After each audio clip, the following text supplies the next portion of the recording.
ગીર સોમનાથ ખાતે સોમનાથ મેળા અંતર્ગત સરસ મેળો યોજાઈ રહ્યો છે, જે 27 નવેમ્બરથી 6 ડિસેમ્બર સુધી યોજાવાનો છે.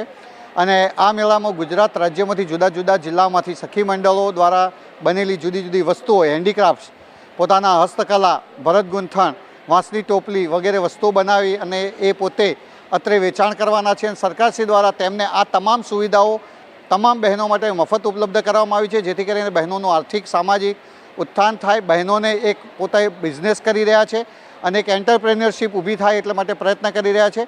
અત્રે આ સોમનાથ મેળામાં પધારતા તમામ પ્રવાસીઓ, લોકો, સ્થાનિક લોકો વગેરેનો ખૂબ સારો પ્રતિસાદ મળી રહ્યો છે. અને આ મેળાની અંદર બહેનોને ખૂબ સારી આવક થઈ રહી છે. જેમ કે ગઈકાલે એક બહેન જે મંડળ સખી મંડળ છે, એ સખી મંડળને રૂપિયા 30,000 માત્ર 6 જ કલાકમાં વેચાણ થયું છે. આવું તમામ સ્ટોલમાં પણ સારું એવું વેચાણ થઈ રહ્યું છે.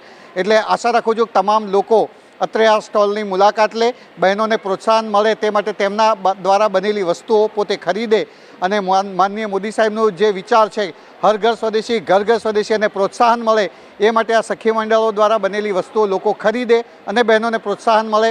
અને સરકારશ્રી દ્વારા આ ખૂબ સારો પ્રયત્ન થઈ રહ્યો છે કે નાના ગામડામાંથી આવતી બહેનોને પોતે આત્મનિર્ભર બને, અને જેમ આત્મનિર્ભર ભારતની વાત છે એમ આત્મનિર્ભર બહેનો અને મહિલાઓ બને એ માટે ખૂબ સારો પ્રયત્ન સરકારશ્રી દ્વારા થઈ રહ્યો છે. આભાર.